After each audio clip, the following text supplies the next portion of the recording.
Já estamos chegando com o programa Mega Profissionais, o nosso encontro semanal. Eu, pelo menos, deixo tudo agendado ali, não vejo a hora de chegar esse dia para me encontrar com todos vocês. Muito obrigado pelo carinho da audiência e pelo carinho de vocês também nas ruas, né? Aliás, eu não sei o nome do rapaz, eu estava no banco, aí eu estava lá fazendo uns pagamentos, aí o caixa gritou, ele realmente gritou do lado, né?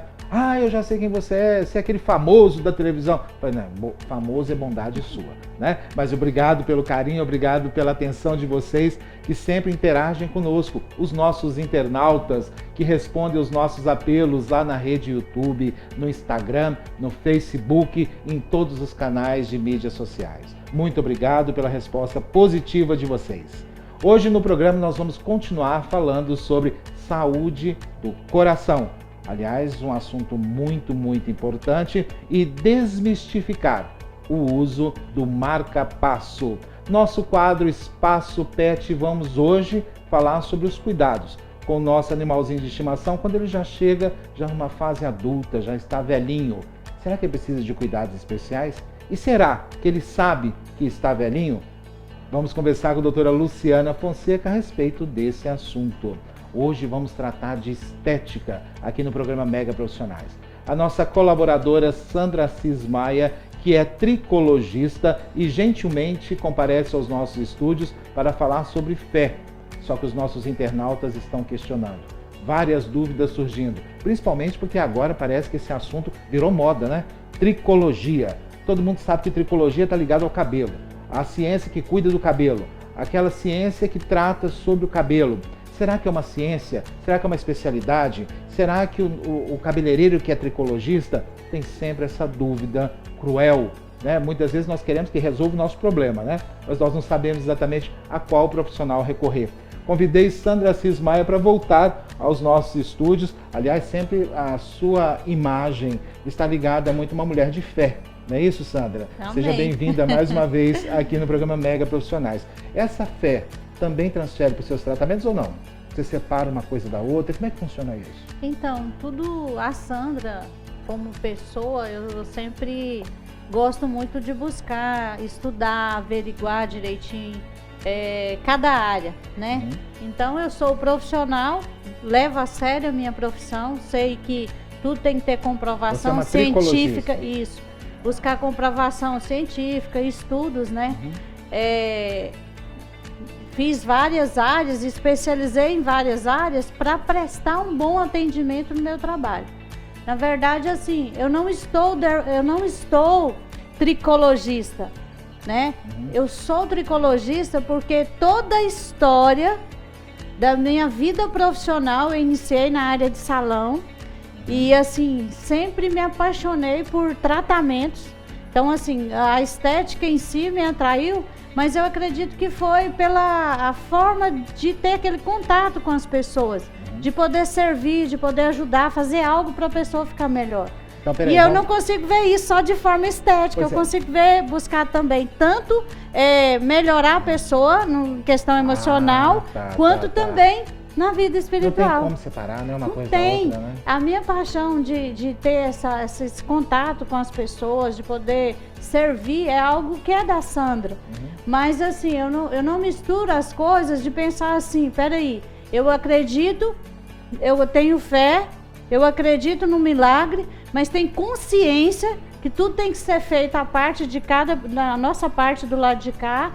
E assim, em questão profissional, eu busco me respaldar muito nos estudos científicos, né? Especializar, igual eu pós-graduei, né? Na parte de tricologia, pós-graduei em psicanálise, agora estou mestrando em psicanálise,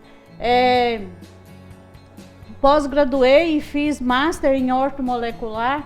Mas por que eu fiz isso? Para ter uma qualidade no resultado que eu posso oferecer para a pessoa que me procurar.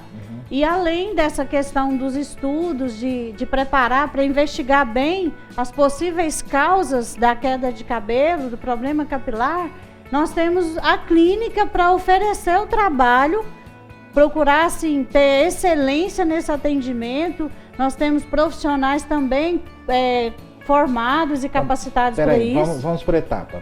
A questão da tricologia, né? Muita gente misturava isso com o salão de cabelo, de beleza, como o cabeleireiro era tricologista e tal. Tinha essa mistura porque nós conhecemos pouco, né? Hoje nós entendemos, não, né? Cada profissional atua em uma determinada área. O cabeleireiro lá com o trabalho dele e o tricologista com o trabalho separado dele.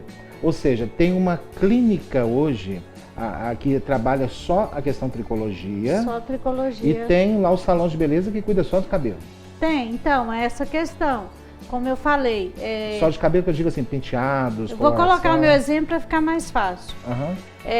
Eu iniciei aos 14 anos de idade com um salão de beleza. Sim.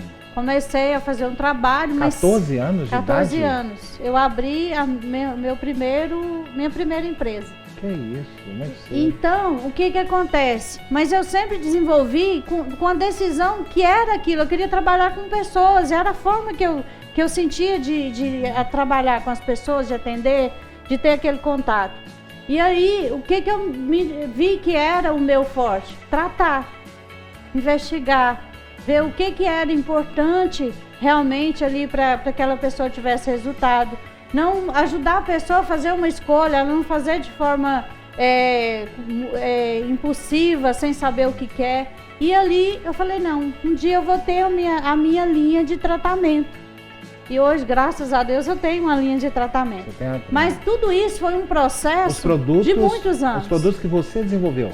Que eu, com outros profissionais da área específica, nós desenvolvemos a linha de tratamento. Então, mas com muito respaldo científico, com os profissionais na área certa, né? Tem toda a questão da certificação, da autorização, da Anvisa, tem toda uma coisa assim que eu sempre respeitei as normas éticas em todas as áreas. Tanto no sentido, como você iniciou aí a pergunta, né? Por que um dia, às vezes, eu estou falando de fé, outro dia eu estou falando de psicanálise e tal. Então, assim, isso aí resume na profissional, na pessoa, que a Sandra que eu não consigo ser aquela pessoa, hoje eu sou isso. Não, a essência da Sandra é isso. Que na verdade está tudo interligado. Exatamente. Agora a questão da tricologia, né? Existe a tricologia estética, existe a tricologia cosmetológica, não é isso? Eu não sei se a palavra correta é essa. Exatamente. O que acontece? A cosmética? Cosmética. A parte da tricologia clínica, ela tem o método, a técnica que tem que ser aplicada. E não é uma coisa de forma isolada. Tem seriedade na forma de aplicar isso, né? Tem que ter todo um cuidado, todo um respaldo. Senão não precisava da formação que Exatamente. Você tem. Então, como eu atendo na parte de consulta na área de tricologia, eu associo isso à ortomolecular e à psicanálise, eu tenho a terapeuta que está concluindo agora também pós-graduação em tricologia, tem outros profissionais também que estão fazendo tricologia lá. Na sua clínica? Na minha clínica, que já está fazendo pós-graduação, trabalha lá, me dá um suporte e é responsável técnica, porque ela é formada em estética e cosmética, então ela é responsável técnica, ela acompanha os outros profissionais, né? Ela é a técnica responsável que comanda os outros profissionais, ela é responsável pelos relatórios. Então, nossa, eu não sabia que tinha uma estrutura tão grande. Exatamente. Então, cada sessão de terapia que a pessoa faz, essa responsável técnica, ela tem que acompanhar e me passar o relatório semanalmente. Então, assim, foi feita uma investigação e foi montado um protocolo de tratamento para aquela cliente. Então, precisa se acompanhar. Outra coisa que eu vejo que é importante por exemplo, o tricologista ele não trabalha de forma isolada. Eu especificamente posso falar por mim, né, Tancredo? Porque quando na investigação eu percebo que a pessoa tem alguma alteração, eu já oriento para que ela procure um cardiologista, procure um endócrino, né? Tem casos de tipos de alopecia, se é cicatricial, não cicatricial. Tem casos que precisam de biópsia, eu encaminho para o dermatologista fazer essa biópsia. Nós temos pessoas que já nos acompanham com isso. Não, agora eu vou ter que te revelar uma coisa. Eu aqui estava já pensando em ser tricologista, porque eu vejo esse negócio, está todo mundo movimentando cabelo, todo mundo tem problema de cabelo. tanto homem quanto mulher. Olha, é um excelente negócio e a coisa é fácil. Basta ali você falar que é tricologista, estudar um pouquinho, pegar um pouquinho de ler um pouco, pegar os produtos lá da Sandra e eu já vou ser tricologista. Já estou desanimando. Então, porque para montar uma estrutura dessa, você já está no mercado desde os 14 anos, né? Já tem aí vários anos já atuando no mercado. Montou toda uma estrutura disso, só para cuidar de uma pessoa que está com problema no cabelo. Então, e esse estudo tem que ser buscar incessantemente, porque a ciência, ela muda. A verdade de hoje pode não ser de amanhã, a gente precisa estar acompanhando isso. Igual você fez a pergunta antes, né? Que não é esperar um milagre. Ali tem toda uma estrutura que tem que ser estudada. Da onde vem esse cabelo, a quantidade de ósseo que tem, quantidade de fio que tem em cada ósseo. Não vou colocar palavras aqui técnicas que não vai adiantar. Eu já desanimei. Mas aí a questão a questão que eu vejo, assim, a minha responsabilidade como profissional, com o respeito que eu tenho à minha profissão e aos outros profissionais, a tricologia, ela não é uma coisa comum. A pessoa precisa gostar do que faz, precisa estudar, investir. Mas deixa eu te fazer uma pergunta meio capciosa, mas eu preciso fazer. Se eu formei em dermatologia, tá? Eu formei em medicina, especializei em dermatologia, automaticamente eu sou tricologista, não é isso? Não. O dermatologista, ele precisa especializar em tricologia. Ele precisa estudar tricologia. A tricologia não é uma formação, é uma especialização. Por exemplo, eu fiz vários cursos em tricologia. O meu primeiro eu fiz em 98 na França, que eu fiz um estágio lá. Depois eu fiz pós-graduação em tricologia. Na verdade,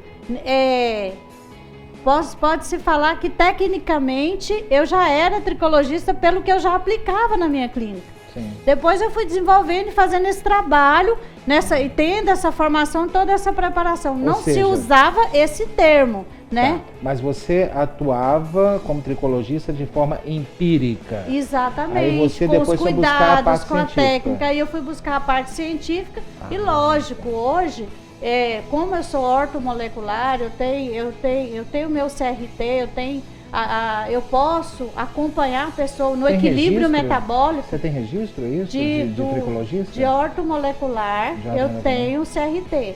De tricologia não é uma formação. Então, uma especialização, uma pós-graduação. Como qualquer profissional na área da saúde precisa fazer uma especialização para atuar. Isso é fato.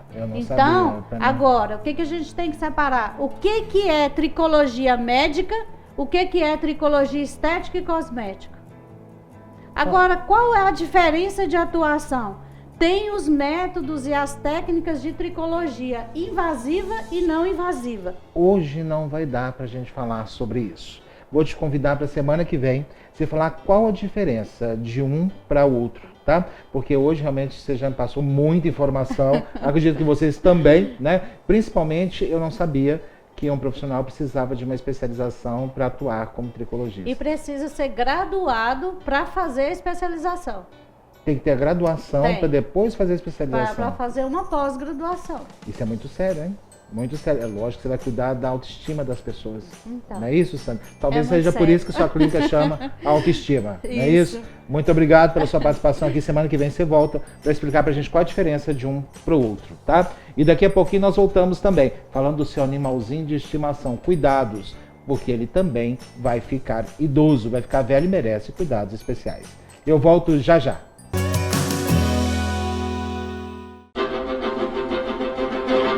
Mega Profissionais, a premiação de maior credibilidade do Centro-Oeste, com repercussão nacional nos principais veículos de comunicação.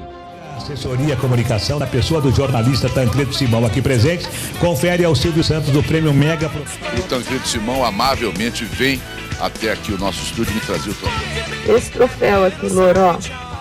Eu estou trazendo aqui o troféu do Mega Profissionais 2003. Queria que vocês mostrassem essa peça que está aqui na mesinha, né? Eu gostaria de agradecer à Rede Mega de Comunicação a escolha do nosso programa como o melhor talk show. A festa de entrega do Prêmio Mega Profissionais ocorrerá em uma festa Black Tie com a presença de diversos artistas, autoridades e convidados VIPs, onde conheceremos as empresas e profissionais liberais que se destacaram no ano. Saiba mais pelo site www.mega.com.br. Já estamos de volta com o programa e agora vamos falar de aposentadoria. Aliás, vocês já ouviram o termo aposentadoria híbrida? Muita gente tem comentado sobre isso na internet e eu particularmente não tenho mais informações. Claro, convidei aqui as nossas colaboradoras do programa, a doutora Mariana Dias e a doutora Ariane Aquino. Sejam bem-vindas mais uma vez ao programa. Que história é essa, gente? O que é isso de aposentadoria híbrida? Que história é essa? Como é que funciona? Bom, a aposentadoria híbrida é aquela em que o segurado aproveita o tempo de serviço rural com o tempo de serviço urbano. Às vezes ela não tem o tempo suficiente como trabalhador rural, não tem a idade suficiente, o tempo mesmo suficiente para aposentar como trabalhador rural. Ou também não tem o tempo suficiente para aposentar como trabalhador urbano. Então fica ali, poxa, não tenho direito a nenhuma aposentadoria. Tem direito a essa aposentadoria híbrida, juntar os dois tempos e conseguir se aposentar. Aliás, eu quero até fazer uma outra ressalva também. A aposentadoria híbrida, nesse caso, é porque são dois ramos totalmente diferentes, né? Rural e urbano, né? A pessoa, quando vai se aposentar, ela acumula todas as experiências profissionais que ela teve, tudo aquilo que estiver registrado na carteira. Essa questão do trabalhador rural, vai registrado na carteira que ele é trabalhador rural ou não? Tem o trabalhador rural que ele é um empregado rural, nesses casos vai estar lá na carteira de trabalho dele, mas na maioria dos casos não. Ah, tá. Por que eu estou perguntando isso? Porque se a aposentadoria compõe tudo, né? Então seria uma lógica que fosse absorvido esses dois, unido essas duas. Mas o objetivo dessa aposentadoria não é somar o tempo de trabalho rural como empregado, é somar o tempo de trabalho rural como segurado especial. O que é esse segurado especial? Que é bem complicado. São pessoas que trabalham em regime de economia familiar, tirando o seu sustento ali da terra, exclusivamente da terra. O que quer dizer isso? Eu, minha esposa, meus filhos moramos nesse pedaço aqui de chão e a gente tira nossos sustentos exclusivamente desse pedaço de chão. Eu não tenho um vínculo de carteira assinada, eu não recebo uma pensão por morte, eu não vendo meus produtos na feira. Eu planto e vivo dali. Então eu trabalho em regime de economia familiar, eu não tenho empregados. Então, esse trabalhador rural que trabalha nesse regime de economia familiar, ele não tem a carteira de trabalho dele assinada por ninguém. Porque ele não tem um patrão. Ele trabalha na terra dele, pequena, e produz, tira o seu sustento dali. Ele recolhe algum tipo de contribuição? Esse trabalhador segurado especial não tem obrigatoriedade de fazer recolhimento para a Previdência Social. E como é que ele faz a comprovação? Justamente isso. Ele faz por meio de documentos oficiais contemporâneos, por exemplo, uma certidão de casamento em que conste a profissão dele como lavrador, certidão de nascimento dos filhos também, recolhimentos para o sindicato rural. Meus filhos estudaram na escola rural, eu tenho o histórico escolar deles. O que mais, doutora? Não, basicamente o que eles conseguem é isso mesmo, mas se eu já fui testemunha em algum processo, se eu tenho um contrato de arrendamento, se eu tenho qualquer coisa que atrele ele à atividade rural. Isso. Inclusive, muitas pessoas hoje elas não têm um pedaço de chão, né? Como a doutora Ariane estava explicando. Tem também, hoje, que a gente tem muita figura do meeiro. Exatamente, é o que ocorreu agora, de imediato, né? Isso. A questão do meeiro. Né? Isso. Ele pegar a parte da terra, vai cuidar daquela terra, vai plantar e vai sobreviver daquilo. Também é um trabalhador de regime de economia familiar. Agora, essa questão também da nova realidade do Brasil, da economia do Brasil, o que acontece? Muita gente está saindo da questão rural, saindo da terra, tentando emprego na cidade. Quando chega aqui, ele já está com 30 e poucos anos, né? Então ele perdeu aquela questão, aquele benefício que ele tinha lá, aquela forma de trabalho, vem para cá, começa um novo trabalho, vai tirar sua carteira de trabalho e vai começar registrado ali. O que ele já automaticamente já indexa, né? Nunca vou aposentar. Porque eu comecei agora, com 30 e poucos anos, vou ter que esperar a idade chegar para que eu possa aposentar, né? E ele desconhece que ele pode aproveitar essa parte lá do benefício rural. Seria mais ou menos isso? Exatamente. Essa aposentadoria, inclusive, ela começou a ser reconhecida em massa pelos tribunais e até pelo próprio INSS tem pouco tempo, apesar dela já estar prevista na lei, mas o Judiciário e o INSS tinham um entendimento diferente, que se aproveitava somente em alguns casos. Então, ela está mais abrangente. Então, essa aposentadoria, ela realmente vem para beneficiar quem trabalhou uma parte da vida na terra e depois vem para a cidade. Ou até ao contrário, porque acontece também, muita gente trabalha um tempo aqui e vai para a terra. Né? Tem alguma coisa de idade? Tem alguma coisa a ver com idade? Sim. A aposentadoria híbrida, ela tem, em relação à idade, tem que comprovar a mesma idade da aposentadoria urbana. Porque a híbrida, ela junta a urbana com a rural. Então, homem aos 60 anos, mulher aos 55 na aposentadoria rural, na aposentadoria urbana, isso por idade, o homem 65 anos, a mulher 60. Então, na híbrida também, só aos 65 e a mulher aos 60. E é importante a gente lembrar, como vocês comentaram também, até poucos anos atrás, eram esses segurados que tinham direito ao benefício, aqueles que trabalhavam na cidade e depois se mudavam para o meio rural, conseguiam a aposentadoria híbrida comprovando a atividade rural ali como sendo a última atividade. E isso era muito injusto com aquelas pessoas que trabalhavam 50 anos, 60 anos ali na zona rural. Aquele homem com 60 anos, ele veio da zona rural para a cidade e de repente ele não poderia se aposentar rural porque ele não tinha idade e ele também já não teria mais força de trabalho para trabalhar 15 anos na cidade. É brincadeira, né? Muita gente fala, não, o trabalhador rural ele vive mais, ele vive muito bem, porque ele trabalha ali na roça, está em convívio com a natureza e tal. Gente, a atividade explora muito, né? Principalmente do corpo, do físico, né? Você olha, inclusive, você tem contato com uma senhora que trabalha ali no meio rural, quando você vê, geralmente a idade não bate com a aparência física, tanto que é desgastante, né? Acordam muito cedo, né? E começam a trabalhar, e é trabalho braçal.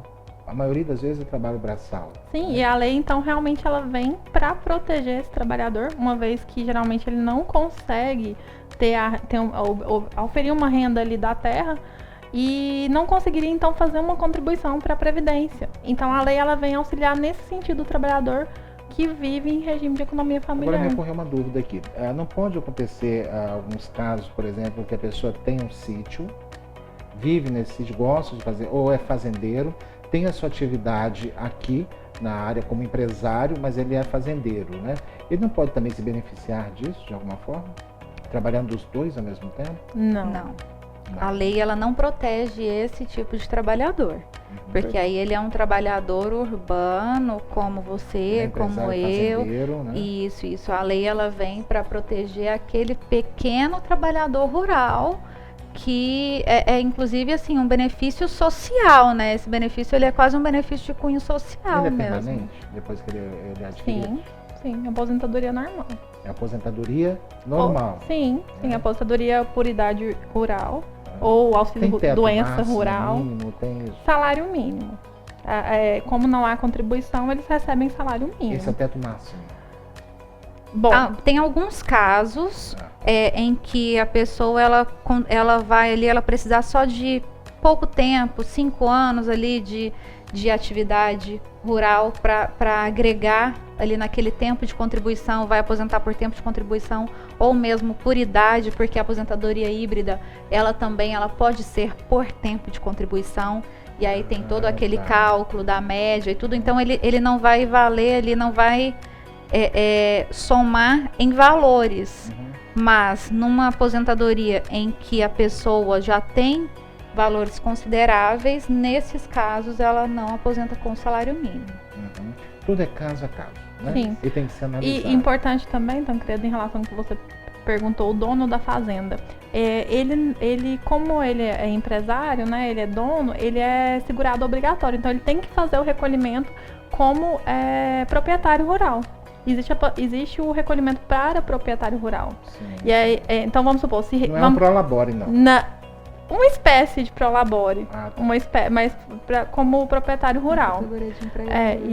Isso, como empregador. Aí no caso, a partir do momento que, vamos supor, ele não tivesse essa empresa na cidade e ele trabalhasse, vivesse na terra, ou nem vivesse na cidade, mas tirasse o sustento da fazenda, ele poderia fazer esse recolhimento como proprietário rural, como empregador. Cada caso é um caso, né? E sempre aquilo que orienta vocês, né? Nunca toma decisão negativa em seu benefício, buscando benefícios, a exemplo de aposentadoria. Não tome isso como uma sentença, né? Busque os seus direitos, converse com os advogados, que tem pessoas muito bem qualificadas, a exemplo das doutoras que contribuem sempre aqui no nosso programa. Muito obrigado, doutora Mariana, muito obrigado, doutora Ariane. Até a próxima, aqui com mais informações. E daqui a pouquinho nós voltamos, depois do nosso intervalo.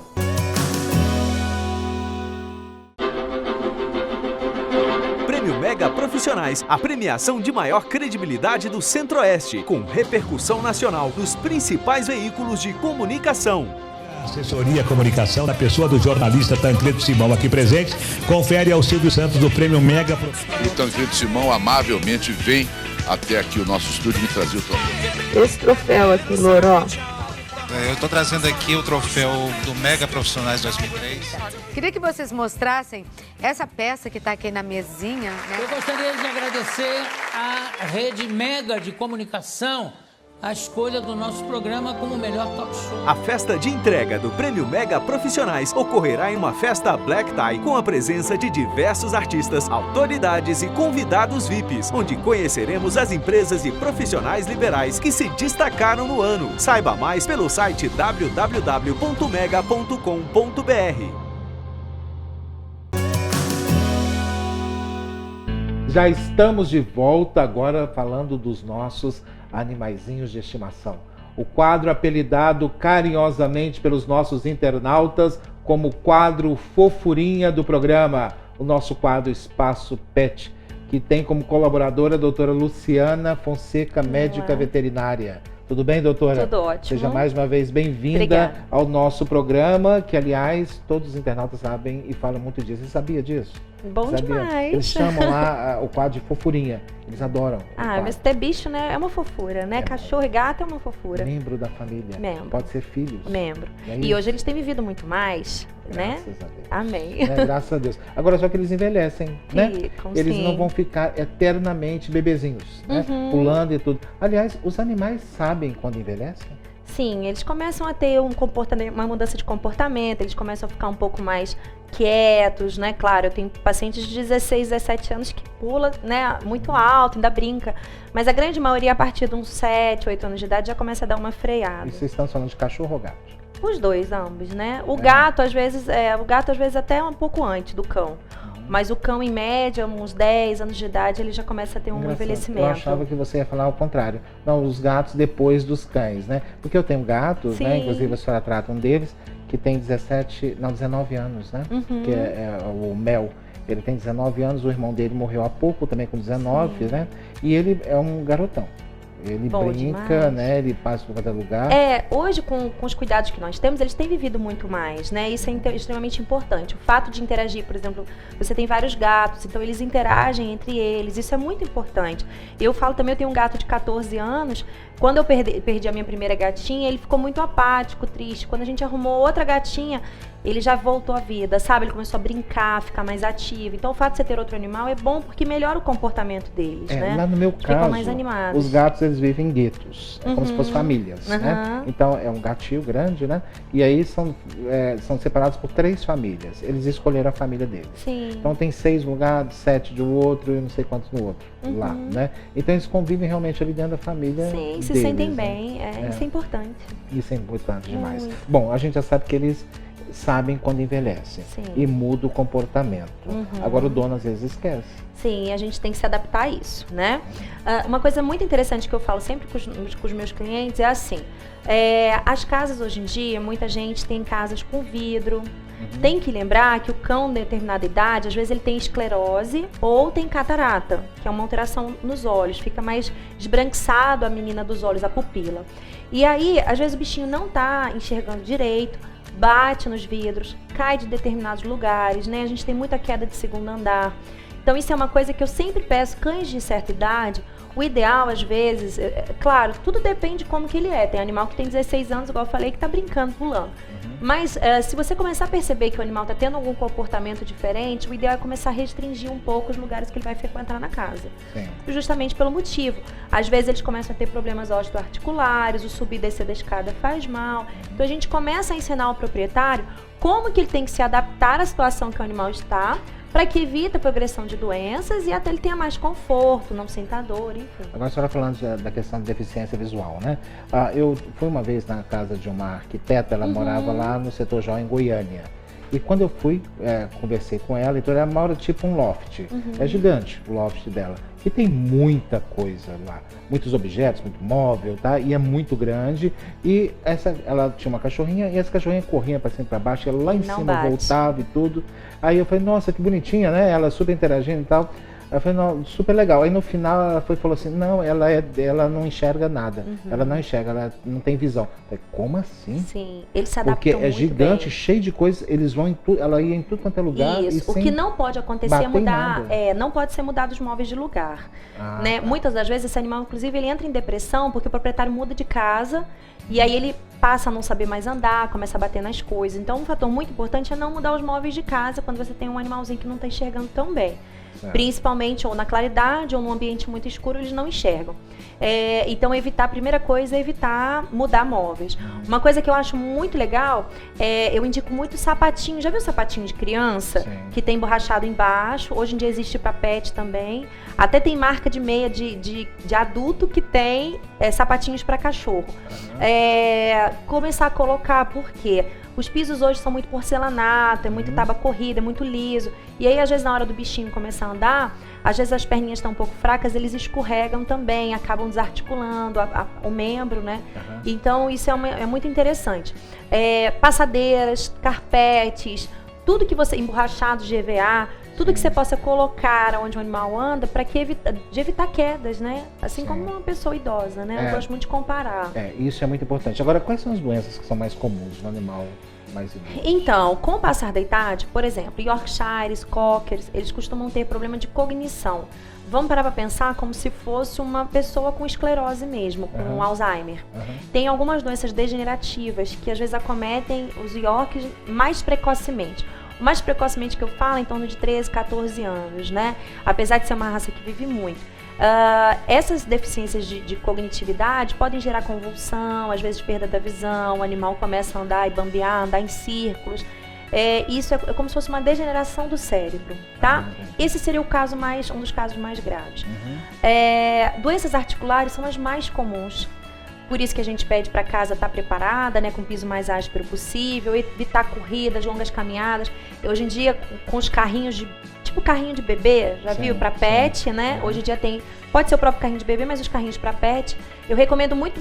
Bichinho que caminha, passeia todo dia, às vezes eles não dão conta de passear mais. Exato. Eu já tive experiência. Sim. Eu tive um dia desse também uma cliente minha, no domingo, ela foi passear no parque e a cachorrinha desfaleceu, né? Ela teve um desmaio, clima seco, aí junta com o estresse, a alegria, né? Não respirou direito, o coraçãozinho já tem um problema e ela desmaiou. Então hoje ela passou a andar com o carrinho, que é uma forma dela passear com a cachorrinha. Nunca vi. É um carrinho de criança, só que ele é preparado para pet. Gente, é ótimo, né? Achei a ideia maravilhosa. Mas pode ser o carrinho de criança também. Certo. Mas isso será que faz algum efeito para ela? Pra cachorrinha? Sim, eles gostam porque tá vendo o ambiente. E ela começa, igual você falou, né? Que eles percebem que ficam idosos, ela pressente. Ela percebe que se ela correr, ela vai passar mal. Então eles começam a evitar correr. Mas ela gosta dos passeios, ela gosta do ar livre. De sair de casa, do ambiente, né, de encontrar com outras pessoas. Então, muitos passeiam e acham ótimo. Doutora, a questão das vacinas, a gente só ministra elas no animal quando nasce, não é isso? Não, a vida toda. Isso é uma grande pergunta. Fora a vacina contra a raiva, né, no caso. Várias pessoas chegam e falam assim, meu cachorrinho tem 13 anos, nunca mais eu vacinei. Cachorro velho não pega doença. É mito, né? Os cães idosos, eles têm virose, eles pegam doença. Então, realmente precisa ser vacinado, segundo a legislação brasileira, anualmente. Tanto para raiva, quanto pelo menos a vacina ócupa tem que ser feita anualmente. Porque cão idoso pega sinomose. E sinomose é uma doença que é fatal. Infelizmente, mais de 90% de chances de mortalidade. Mesmo aquele animal que vive dentro de casa, que ele não tem a gente tem que, externo. mas a gente tem que pensar que alguns vírus podem ser carreados pelo sapato. Às vezes você pisa num vômito na rua, né, uma secreção, leva para dentro de casa, o cachorro brinca com o sapato. O cachorro do vizinho está doente. Aliás, você acabou de mencionar uma coisa que me chamou muita atenção. Antigamente, muito antigamente, as pessoas tinham aqueles hábitos, principalmente mais cidades do interior, de não entrar na casa com sapato. O que as pessoas falavam? Olha, eu vou tirar. E era gente, não só gente humilde, tá? Gente esclarecida. Eles tiravam o sapato, falavam, não, eu não vou entrar com o sapato, meu sapato está sujo e a sua casa está limpa. Então eu vou deixar o sapato aqui fora e vou entrar. Aquilo a gente é um hábito e depois passou a ser visto como de pessoas muito simples. E nas culturas orientais, as pessoas não entram com sapato, né? Elas tiram e deixam lá porque traz doenças para casa. Hoje em dia as pessoas até acham que é frescura, mas não é frescura. Até o pessoal hipocondríaco que pensa nisso e tudo, mas não é um hábito saudável. Não, claro, não são todas as bactérias e os vírus que são carreados pelo sapato. Tem que ter uma carga viral ou parasitária muito grande. Mas tem algumas pessoas ou animais que são imunossuprimidos. A imunidade está muito baixa, tratamento de câncer ou tem alguma doença, né, que o sistema imunológico está muito prejudicado, poderiam adquirir alguma doença. Outra coisa também que é interessante a gente falar também é sobre o cachorro chegar e lamber sua cara, né? Porque ele fica doido e fica lambendo a sua cara. Então você chega com o rosto sujo da rua e ele vai lamber. Isso, e duas coisas eu sempre falo. Às vezes as pessoas pensam assim, que o animal poderia transmitir uma doença para um homem, mas um homem, igual você falou, poderia transmitir uma doença para o animal. Eu vou citar um exemplo, isso não é frescura, eu já conversei até com infectologistas. Grande parte das bactérias ou dos vírus, eles ficam na fossa nasal e oral. Então tá na boca ou no nariz. Eu tive uma paciente... do animal ou do humano? De qualquer, mais até do que no sapato. Sim, porque é uma microbiota favorável para o crescimento dela. Eu tive uma paciente que ela teve uma infecção de vesícula biliar muito séria. Esse animal, a gente fez cirurgia dela, ela acabou entrando em óbito depois de 2 dias por um quadro infeccioso grave. E aí nós fizemos a cultura do líquido que estava dentro da vesícula, do pus que estava dentro da vesícula. E eram 3 bactérias que não havia antibióticos para essa bactéria. Aí você pensa, como que uma maltês de 11 anos de idade, que vive dentro de uma casa, nunca foi à rua, nem nada, como que ela pegou? E aí a gente procurando o histórico familiar, a proprietária dela fazia trabalhos voluntários em hospital, toda sexta-feira. Então eu conversando com uma infectologista, ela falou, Sana, claro que esse animal provavelmente tinha uma imunidade prejudicada, e aí o mais comum é a pessoa que ela vai, conversa com o doente, coça o nariz, passa a mão na boca, tosse, na hora de ir embora lavou as mãos. Mas a bactéria ou o vírus ficou nas fossas nasais. O correto seria higienizar também? Não, normalmente o que a gente estava até conversando era evitar o contato das mãos com a boca, né? O que é muito difícil, sim, porque às vezes você vai coçar o nariz, não tem né? Como. É até involuntário. O correto é não deixar o cachorro lamber. O correto era não deixar lamber. Mesmo você fazendo higienização. E ela falou que ela deixava lamber. Ela chegava em casa, a cachorrinha via feliz, ela lambia. Pois é, nem fazendo higienização não pode. Porque a Mila, é uma cachorrinha, a Mila, né? Que eu esqueço o nome da raça dela, doutora. Schnauzer. Schnauzer. E ela é super carinhosa, né? Sim. E ela fica lambendo a cara e tudo. É tão bom aquelas lambidas. Mas é o que eu tô te falando, não são todos que pegariam a doença, entendeu? Isso para ambos os lados. Eu acho também a gente tem que pensar que boca de cachorro também é contaminada, né? Sim. Eles têm tártaro, tem bactéria, então na hora de lamber a gente também pode. Toda a cara pode passar alguma claro que também. Eu evito o máximo possível. Mas ela é custosinha? Porque a gente falo pros meus pacientes, a maioria, pros clientes, a maioria às vezes só dá uma diarreiazinha, mas na dúvida é bom evitar. É bom evitar. Com certeza. Doutora, muito obrigado pela sua colaboração mais uma vez aqui no programa. Sucesso para nós e daqui a pouquinho nós voltamos, depois do nosso intervalo.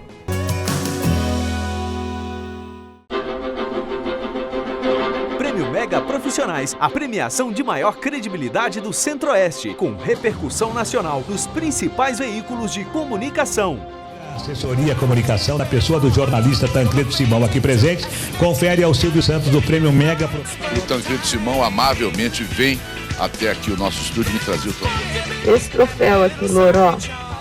Eu estou trazendo aqui o troféu do Mega Profissionais 2003. Queria que vocês mostrassem essa peça que está aqui na mesinha, né? Eu gostaria de agradecer à Rede Mega de Comunicação a escolha do nosso programa como o melhor talk show. A festa de entrega do Prêmio Mega Profissionais ocorrerá em uma festa Black Tie com a presença de diversos artistas, autoridades e convidados VIPs, onde conheceremos as empresas e profissionais liberais que se destacaram no ano. Saiba mais pelo site www.mega.com.br. Já estamos de volta e agora vamos falar da saúde do coração. Aliás, o Dr. Antônio Menezes esteve aqui semana passada, gentilmente colaborando com o programa, e começamos a falar sobre arritmias cardíacas. Em quais momentos a pessoa precisa utilizar o marca-passo? E naquela oportunidade eu também salientei para vocês que ao ouvir a palavra marca-passo, nós imediatamente associamos a um passado muito distante.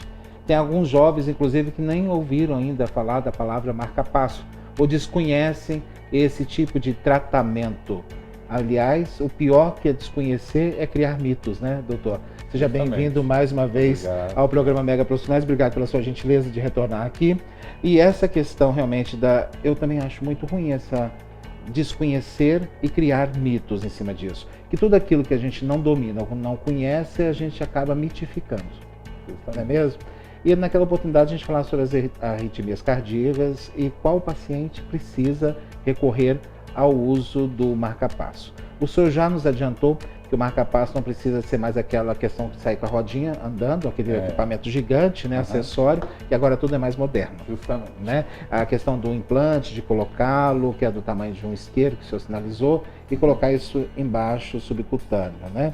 Também falei que eu tenho neuras várias, e tenho medo disso, né?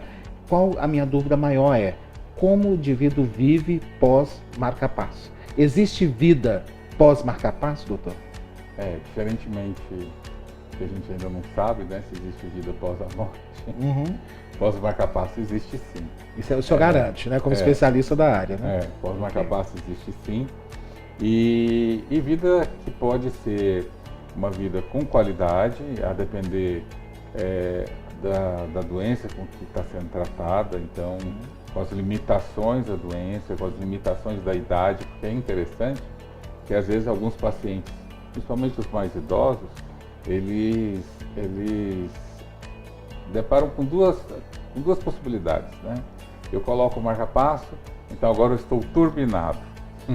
Associa uma nova vida. Isso, e é muito bom, é muito bom. Mas não trocou o coração. Não trocou o coração. Não trocou o corpo. Isso. Né? Apenas está ajudando ele a viver uma vida melhor. E aquele que, como você disse anteriormente, por medo, por desinformação e por mitificação, né, torna-se um mito, um estigma e está muito longe da verdade, tem justamente uma reação inversa, o contrário, que é achar que aquela prótese, aquilo que é estranho na vida dele, e que é interessante porque a questão do marca-passo, porque é o marca-passo que vai promover os estímulos dele, né? Então ele sempre vai ficar na cabeça, e se meu marca-passo desligar? Exatamente. Então eu tenho várias perguntas agora para o senhor, né? Uma delas é essa. Né? Então, à medida que o paciente, né, ele vai convivendo com a prótese, ele vai adquirindo confiança com a prótese, e a gente também é sempre necessário o médico, na relação humana entre o médico e o paciente, um vínculo é criado, né, de uma forma positiva, mostrando que o paciente, que o marca-passo é o amigo dele, né? E se ele tem um desfibrilador, por exemplo, que pode funcionar quando ele tiver uma arritmia gravíssima, é um anjo da guarda. Então, depende da semântica, das palavras com que você vai abordando, o paciente ele se apropria da narrativa que nós temos, né? E vai criando, modificando esse mito, vai desmistificando, né? E fazendo com que a verdade se torne mais próxima. Eu, pelo menos, adorei quando o senhor falou de prótese. Uhum. Porque prótese está alguma coisa mais aceitável, alguma coisa anormal, fora do nosso meio. É né? uma coisa que hoje está incorporada em tudo, né? Em tudo, né? Inclusive até a questão que a gente fala muito aqui no programa com cirurgião plástico, né? De prótese mamária, prótese de glúteo. As mulheres convivem muito bem com isso, muito pelo contrário, adquirem um up. Né? Melhora isso psicologicamente, né? Mas elas entendem como funciona e que aquilo vai ficar bom para a estética delas. O que nós não entendemos talvez ainda é que o marca-passo vai nos dar vida. Né? Então aquilo não é alguma coisa ruim, muito pelo contrário, mas o senhor realmente se expressou muito bem quando falou da narrativa, né? E da forma que nós compramos essa narrativa do profissional. Porque quando nós buscamos um profissional, nós acreditamos piamente nele. Né? E o senhor tem uma especialidade que trata do coração. Então, sem coração, como é que nós vamos conseguir? Não tem jeito de a gente ter uma vida pós isso, né? A falha dele ou a falta dele, né? Então, quando a gente busca um profissional como o senhor, nós estamos depositando a nossa vida na sua mão. Literalmente. Né? Então, a gente confia no que o senhor falar. Né? E isso é importante, é uma responsabilidade também. Porque quando você... Esse vínculo que vai ser criado, principalmente depois que você coloca, esse vínculo vai ser um vínculo permanente. Quer dizer, eu tenho pacientes que eu os atendo desde a época que eu cheguei em Goiânia para começar a minha carreira. Quantos anos? 27 anos. Então eles continuam comigo, entendeu? E já passam a ser, inclusive, meio que da família da gente e o carinho que a gente tem é muito grande por eles, pela convivência que a gente tem ao longo do tempo. E também passa a ser, quando a gente os perde, uma tristeza muito grande. Então os dois lados caminham. Mas nesse conviver com o marca-passo, hoje a própria sociedade brasileira de arritmia cardíaca, o Departamento de Estimulação Cardíaca, existem todas as normas para poder você conviver com o marca-passo. Por exemplo, quem tem o marca-passo, ele pode passar numa porta de banco, né? Haja vista que o marca-passo ele não pode estar em nenhum campo magnético. Então, o paciente não pode, porque dependendo do campo magnético que é a porta de banco, pode desprogramar o marca-passo. Como é que ele faz para pegar o banco? Ele não vai ao banco? Não, ele vai. Aí, para ele, todos os pacientes, eles têm uma carteirinha que os identifica, certo? Tá. E essa carteirinha ele apresenta para a segurança do banco e é aberta a porta lateral ou desligado o sistema de vigilância. Para ele passar, né? Justamente. Mas ali, se ele estiver, por exemplo, passando na porta ali... Simplesmente na porta não, ele não pode passar... No campo. Isso, no campo que é gerado pelaquela porta giratória. Tá. Ele pode então entrar, por exemplo, no caixa eletrônico, pode circular ali... Pode inclusive passar na frente, só não pode passar no campo. E se passar no campo e desprogramar? Aí no caso, você vai depender. Alguma coisa. Vamos supor que ele passe, não avise. Se ele sentir mal, se ele sentir alguma coisa, ele tem a própria carteirinha, ele tem que procurar o médico. Imediatamente. Né? Imediatamente. E isso não é só banco não, tem avião também. Avião é outra o paciente que eu vai acho que viajar. Eu viajo muito. Isso. Seja para o território brasileiro ou fora do país, ele tem que estar com a sua carteirinha de identificação, que essas carteirinhas elas são escritas em duas línguas, o português e o inglês, que é internacional, né, que é uma língua mundialmente falada, e aí ele se identifica. Então, a vistoria que vai ser feita dele vai ser feita de uma forma diferente para proteger. Agora o senhor me falou uma coisa que eu fiquei espantado. No programa da semana passada, estava acabando já o programa, não tinha tempo de eu perguntar. O senhor falou a questão de esporte, né? Que a pessoa que tem a prótese, vou tratar dessa forma, tá? Se o senhor me permitir, que tem a prótese, né? Que auxilia na questão cardíaca, ela pode fazer esporte e pode e deve, parece, fazer esporte. Justamente. Você falou, isso é correto ou eu ouvi mal da última vez que o senhor esteve aqui? Se a gente for pensar, pegar aquele exemplo, né, da casa, então está tudo funcionando, agora eu troquei a lâmpada, está tudo aceso, por que não fazer o esporte? Então vai depender muito da condição do doente. Se o doente ele tem condições, e aí isso cabe ao médico, o clínico avaliá-lo. Então hoje eu tenho pacientes, por exemplo, que fazem hidroginástica, que fazem, que jogam futebol. A água não tem problema? Nenhum, porque a água não tem problema. Eu digo porque a água também é um condutor magnético, isso, né, de mas eletricidade. todo o sistema elétrico, ele está dentro do próprio organismo. Né? Desde o que gera até o cabo que estimula. Então ele é todo interno, então não tem nenhum problema de interferência ou mesmo de... Exceto nessa questão magnética que é muito forte, acredito. Isso, a questão magnética. Por exemplo, outro exemplo magnético, pessoas que moram na zona rural, por exemplo, e moram próximo daquelas redes de condução de energia, né? Que geram um campo magnético muito grande. Então, nesse caso, a pessoa às vezes até tem que mudar do local. Na verdade, a gente tem aquela história também que quando tem aquelas grandes torres com os cabos, né, de energia, a pessoa que mora ali embaixo ela é afetada drasticamente. Independente de marca-passo, qualquer coisa. Né? Mas a pessoa... tendo marca-passo aí já tem é mais sério ainda. Mais sério ainda. Ou às vezes até passar por essas redes. Né? Outra coisa importante no dia a dia são os colchões magnéticos. Né? Muitas vezes utilizados para melhorar a questão até o sono, a coluna. E aí quando você chega, o paciente fala, olha, se eu tenho colchão magnético? Tem. Então esse você vai ter que dar de presente para alguém. Então realmente, porque o ímã está aí, né? Então o magnético é um problema para o marca-passo. O elétrico, aí vamos falar... E academia, por exemplo, tem algumas estimulações que são elétricas também. Alguns aparelhos são elétricos também. Então na fisioterapia tem, aí também tem que ser evitado. Ela pode, como a gente está falando de energia elétrica e estimulação elétrica, uma pode inibir a outra, né?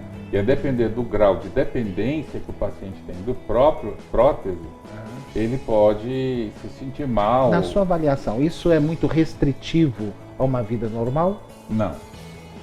Não, porque conhecendo, e aí vem a questão da informação novamente, né?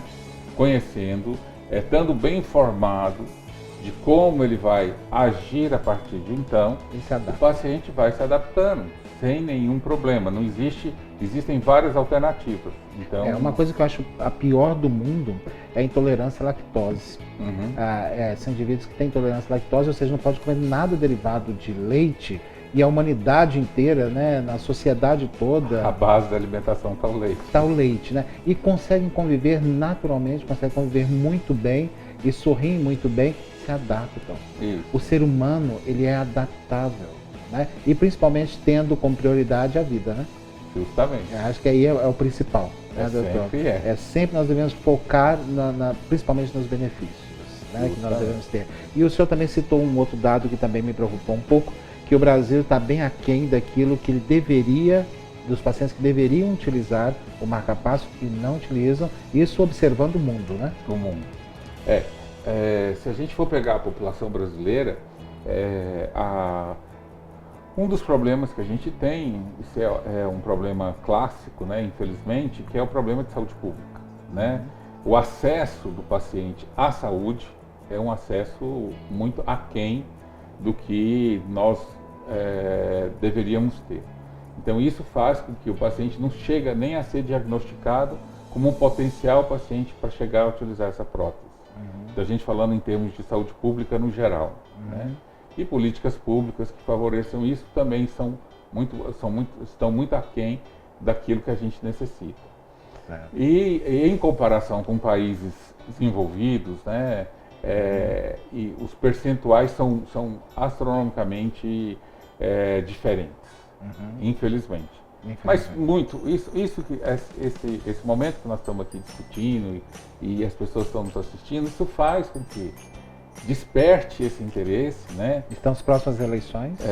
Nós temos em novembro chamado o dia a batida certa, né? É o Dia Nacional da Batida Certa que é promovido por Sociedade Brasileira de Cardiologia, Eu aonde nunca ouvi falar. mas tem, 12 de novembro. Olha aí, Todo 12 de novembro. E próximo do meu aniversário, dia 16 de novembro. O meu é 19. Olha aí, próximos. Engraçado, eu nunca ouvi falar. E mais uma vez quero bater na tecla da falta de informação. É a primeira vez que eu vejo na televisão regional um cardiologista falar sobre esse assunto. Eu estou sendo muito sincero para o senhor. É a primeira vez que eu vejo um cardiologista falar sobre arritmias cardíacas, vir a público com uma certa frequência, num programa que tem uma certa audiência, e falar por um tempo acima de 30 segundos. E o que a gente vê é o quê? Uma entrevista, né? Que a gente faz, que os colegas fazem muito bem, mas vai pegar um depoimento que tem 15 segundos. Aí é muito pouco, né? 30 segundos. Essa questão da própria sociedade, né? Que faz essa ação em novembro, eu desconheço. Acredito que a maioria de vocês também desconheça, né? E muito poucos tenham tido acesso a essa ação especificamente falando. Falta de informação. E ainda bem que o senhor disponibiliza o seu tempo para falarmos sobre isso. E mais uma vez o tempo encerra aqui no programa e nós não encerramos o assunto. Que bom, né? Não vai ter como, né? Porque realmente tem mais para falar, muito mais, e me preocupa um pouco isso, tá? É uma questão de informação. Se o senhor puder fazer a gentileza do mais próximo possível retornar ao programa, gostaríamos de abordar mais sobre isso. A questão de saúde pública realmente no país é uma vergonha, né? Estamos próximos das eleições e fica aí a dica, tá? Os nossos candidatos, né? Vamos investir um pouco mais na saúde do nosso povo tão sofrido. Muito obrigado pela sua audiência, muito obrigado, doutor, por estar aqui com o nosso programa. E na semana que vem, claro, conto com a sua audiência, conto com a sua presença, porque para nós ela é fundamental. Espero todos vocês aqui na semana que vem. Fiquem com Deus.